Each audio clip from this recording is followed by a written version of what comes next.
Good day, everyone. Good day to you, Mamres Maruthrag. So, in this time, I will be going to discuss about historical shrines. But before that, let me introduce myself first.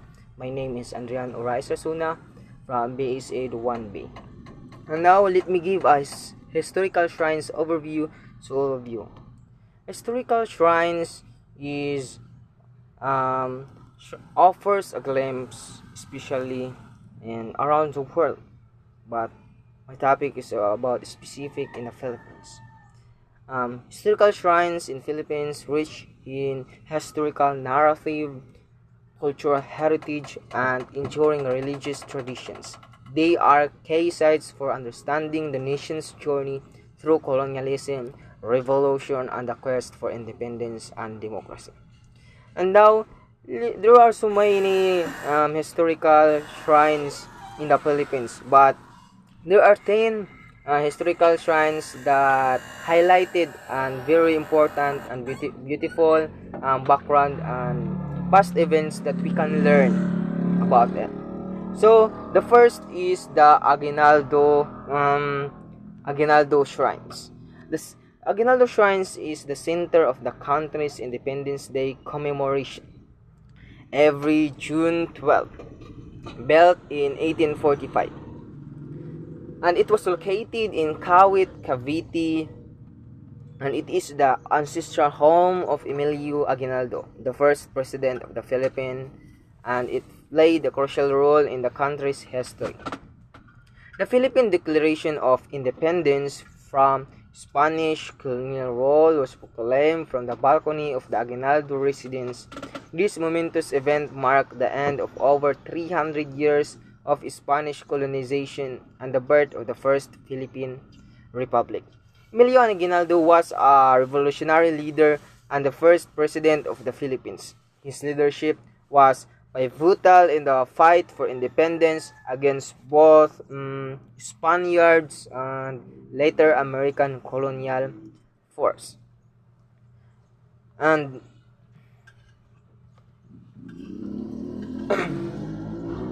the shrine houses numerous artifacts, including personal belongings of Emilio Aguinaldo. As we can see the picture, that inside of that there are so many artifacts. This exhibit provides insight in the life of Aguinaldo, the revolutionary period, and the early years of the Philippine Republic. Every June 12th, the Aguinaldo Shrine is a focal point for Independence Day celebration in the Philippines, featuring ceremonies, reenactment, and speeches by government officials. The shrine is a lasting testament to the struggle for Philippine independence and serve as a symbol of national pride and identity. And we can see that in that picture, this beautiful Aguinaldo, or the house of Aguinaldo from the past years, how many years um, that happened. There are so many visitors that explore the shrine, that guided tours that offer detailed historical context and stories about the house and its significance. The Aguinaldo Shrine stands as a powerful reminder of the Philippines. The Aguinaldo Shrine most profound historical moment came on June 12, 1898. That what I said earlier. From the balcony of his ancestral home, Aguinaldo read the act of the Declaration of Independence, marking the culmination of years of struggle and revolution. This declaration ended over 300 years of Spanish domination and signified the birth of the first Philippine Republic.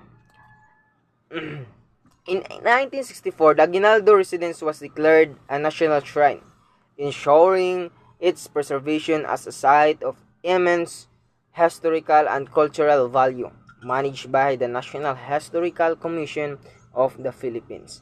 The shrine has been transformed into a museum that houses an extensive collection of artifacts. These include personal belongings of Emilio Aguinaldo, historical documents, weapon used during the revolution, and furniture from the period that we can see in that one in the house of Aguinaldo. It is like now it is like a museum. Through these displays, visitor can connect with the history and appreciate the sacrifice made by those who fought for the country's freedom. Aguinaldo Shrine is a more than just a historical site. It is a symbol of national pride and identity. It stands as a testament to the resilience, bravery, and patriotism of the Filipino people. The shrine's preservation and its role as a museum and educational center ensure that the stories of the past remain alive and relevant. It reminds every visitor of the sacrifices made for the country's freedom and the ongoing journey toward achieving true independence and democracy. So let's finish about the Aguinaldo shrines and let's continue to Corregidor. So what we call Corregidor? Corregidor is a significant historical shrine after the Second World War and is now one of the most important tourist destinations in the Philippines. Corregidor is often referred to as the Rock of Valor. It stands as a monumental symbol of bravery and resilience in Philippine history. Located at the entrance of Manila Bay, this small tadpole-shaped island played a crucial role during World War II, serving as the last stronghold of Filipino and American forces against the Japanese invasion, and its historical significance coupled with its strategic military importance makes Corregidor a vital part of the Philippine heritage. Corregidor history is deeply intertwined with its strategic military importance. During the Spanish colonial period, it served as a defense fortress to protect Manila from naval attacks. However, it is its role during World War II that truly cemented Corregidor place in history. After the fall of Bataan on April 9, 1942, Corregidor became the focal point of the Allied defense in the Philippines. General Douglas MacArthur has established his headquarters on the island, and it was from Corregidor that he famously declared, "I shall return." When ordered to leave for Australia, the island's defenders, composed of American and Filipino troops, withstood relentless Japanese bombardment for nearly a month. One of the significant features of Corregidor is the Malinta Tunnel. This extensive tunnel system, carved out of the solid rock of Malinta Hill, served multiple purposes during the war. It housed the headquarters of General MacArthur, 1,000-bed hospital, supply depots, and served as a refuge for soldiers and civilians during air raids. The tunnel's strategic importance and its role in the island's defense highlights the ingenuity and resilience of the forces stationed there. And today, Corregidor Island is a living museum, preserving the memory of its storied past. It is a popular tourist destination, offering visitors a chance to explore its historical landmarks and reflect on its significance. Corregidor serves as an educational resource, providing valuable lessons in history, strategy, and the human spirit resilience. And Corregidor Island, with its rich history and strategic military significance, remains a testament to the courage, resilience, and determination of those who defended it during one of the darkest periods in Philippine history. So, now let's proceed to the Balangaga Encounter Monument. The Balangaga Encounter Monument stands as a poignant and powerful reminder of the Filipino struggle for the independence against colonial forces, located in the town of Balangiga in eastern Samar, Philippines. This monument commemorates the Balangiga Encounter of 1901, one of the most significant events during the Philippine-American War. The encounter exemplifies the courage, resilience, and determination of the Filipino people in their fight for freedom.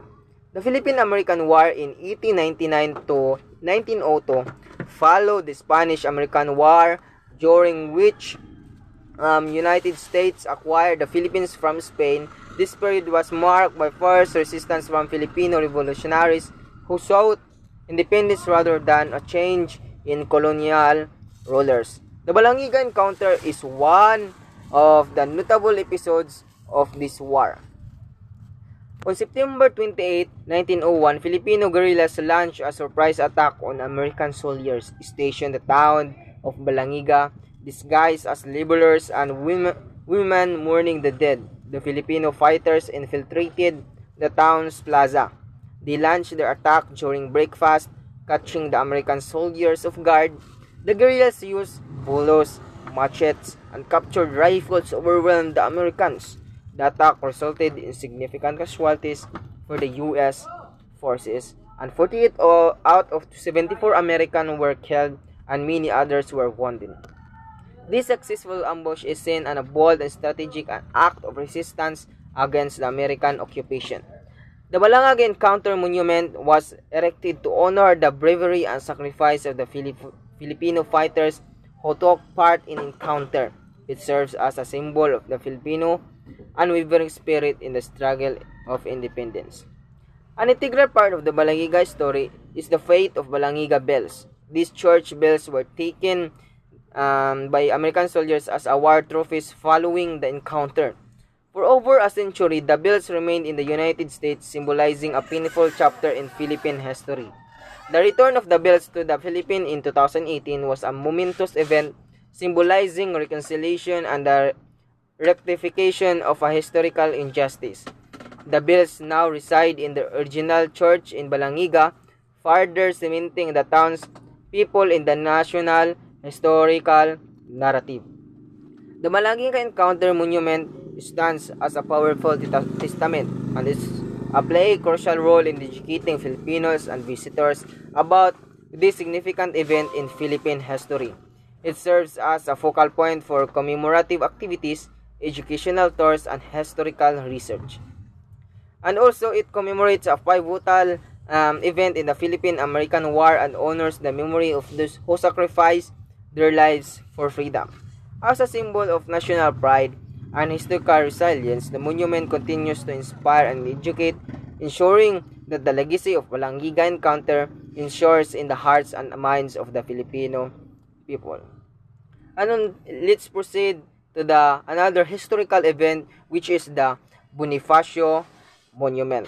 Bonifacio Monument, also known as the Monumento ni Bonifacio, stands as a powerful symbol of the Philippines' struggle for independence and enduring legacy of Andres Bonifacio, the father of the Philippine Revolution, located in the Caloocan City, Metro Manila. And it is the artist who designed it is Guillermo Tolentino. Andres Bonifacio is a seminal figure in Philippine history, renowned for his leadership in the fight for independence from Spanish colonialism, and he founded the Katipunan, a revolutionary society that sought to overthrow Spanish rule through armed struggle. Under his leadership, the Katipunan grew in the strength and numbers, igniting the Philippine Revolution in 1896. The central figure of the monument is a striking statue of Andres Bonifacio, depicted in a dynamic and defiant pose, Asian holding a bolo. As you can see, that in the monument, Andres Bonifacio holding an bolo, and then this was a traditional weapon of traditional Filipino weapon that in his right hand and the Katipunan flag in his left. So in his right hand and in his left hand there was a flag, but the flag is like a color of Kwan, and the monument its color brown. And then the Bonifacio Monument serves as an important educational and cultural site, and it's a focal point for commemorative events, particularly on Bonifacio Day celebrated over November 30th. School historians and tourists visit the monuments to learn about the life or contribution of Andres Bonifacio. And also, the Bonifacio Monument stands as a testament to the heroism and enduring legacy of Andres Bonifacio and the Filipino revolutionaries who fought for independence from Spanish colonial rule. As a symbol of national pride and a significant cultural landmark, the monument continues to inspire and educate, ensuring that the memory of Bonifacio contribution to Philippine history is preserved for future generation. So let's proceed to Dambana ng Kagitingan. Dambana ng Kagitingan, also known as the Shrine of Valor, is a significant historical monument located on Mount Samat in Pilar, Bataan. The shrine commemorates the bravery and sacrifice of Filipino and American soldiers who fought during the Battle of Bataan in World War II. And then, as you can see in the picture, the tower that has height of 92 meter. The most prominent features of the shrine symbolizes the courage and sacrifice of the soldier.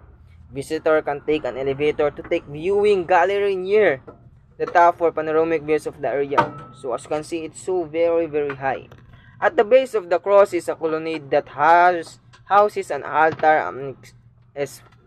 esplanade, and a museum. The colonnade's walls are inscribed with narratives of the battles and the names of fallen soldier. The shrine stands as a national pride and patriotism, reflecting the Filipino spirit of courage and resistance against oppression. Every April 9, the Philippines observes Araw ng Kagitingan, Day of Valor, a national holiday that includes ceremonies at the shrine to honor the veterans and remember the events of the battle of the past battles. Dambana ng Kagitingan is more than just a historical monument. It is a sacred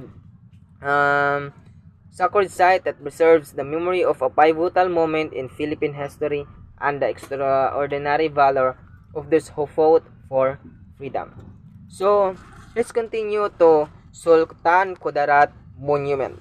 The Sultan Kudarat Monument stands as an imposing tribute to Sultan Muhammad Dipatuan Kudarat, one of the most formidable and revered figures in Philippine history. Located in the heart of Cotabato City, this monument commemorates the legacy of Sultan Kudarat, resisted Spanish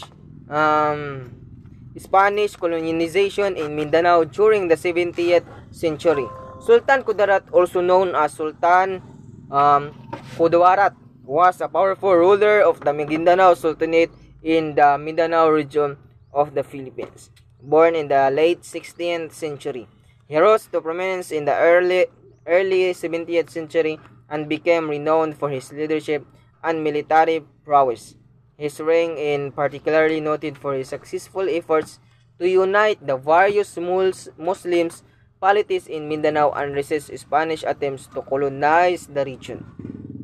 The Sultan Kudarat Monument, unveiled in 1973, is a significant cultural and historical landmark in Cotabato City. It serves as a reminder of Sultan Kudarat's enduring legacy and his contribution to the history and heritage of the Filipino Muslim communities.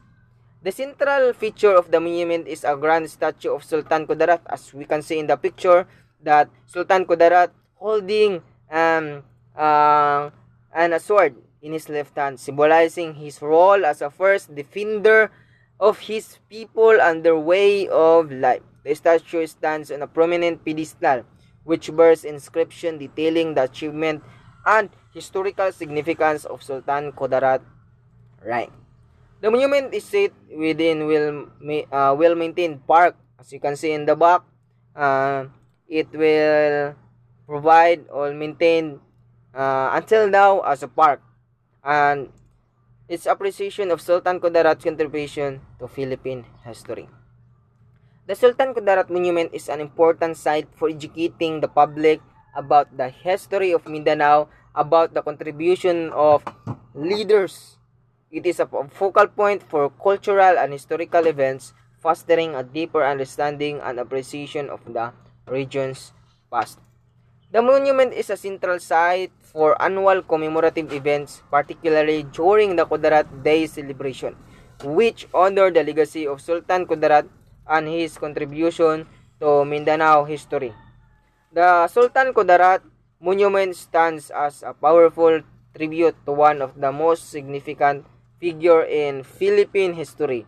It honors the legacy of Sultan Kudarat, a leader whose resilience, strategic acumen, and unwavering commitment to his people sovereignty left an indelible mark on the history of Mindanao. As a symbol of cultural heritage and resistance, the monument continues to inspire and educate people, ensuring that the memory of Sultan Kudarato's contribution to the Filipino identity remains alive for future generations.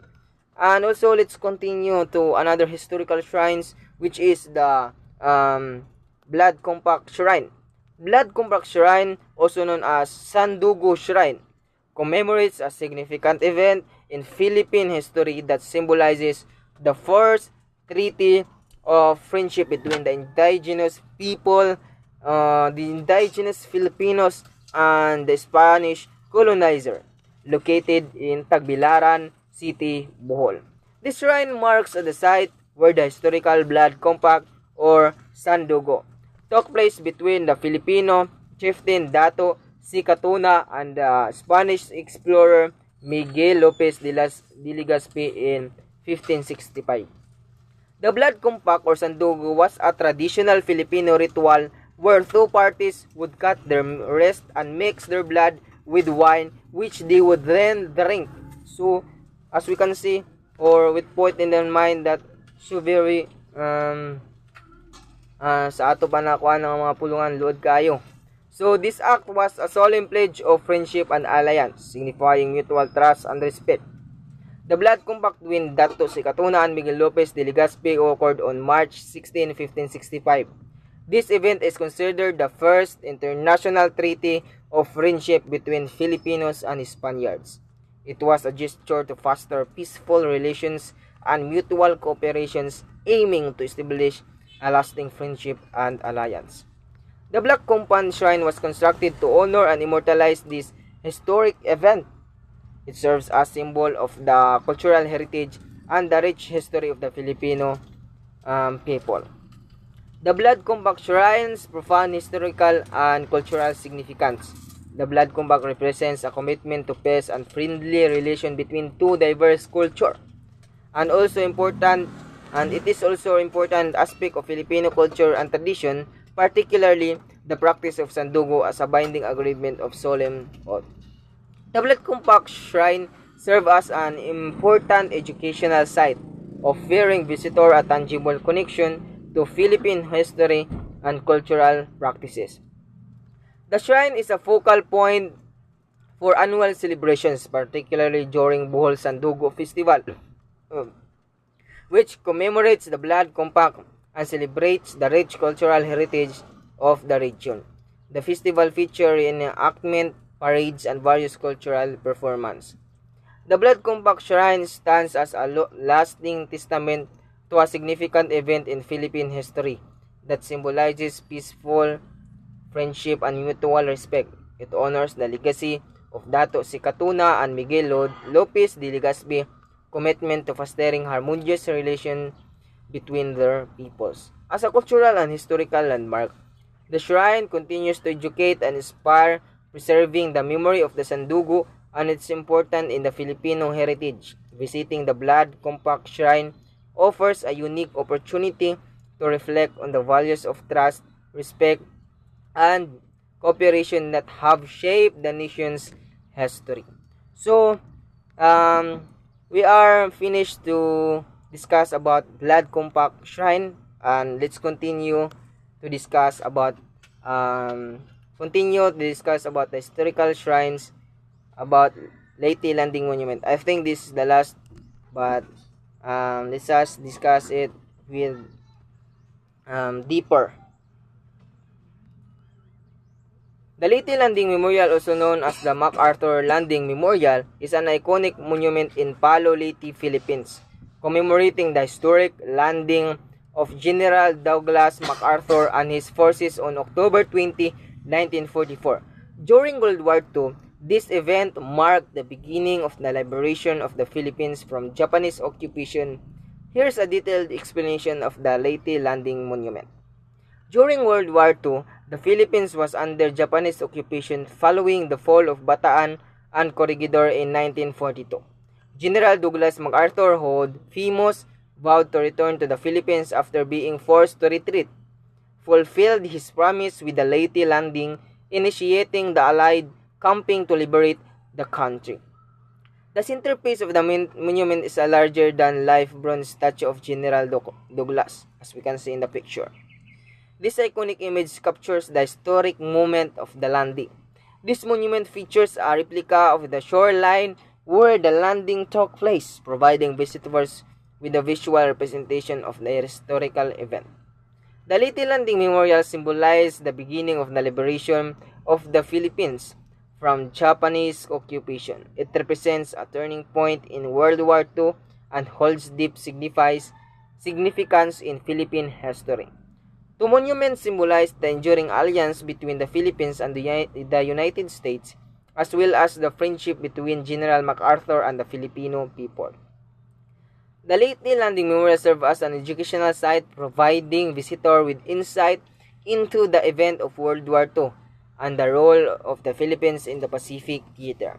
The monument is a cultural landmark, preserving the memory of General MacArthur's return and the sacrifice made by Filipino and American soldiers during the war.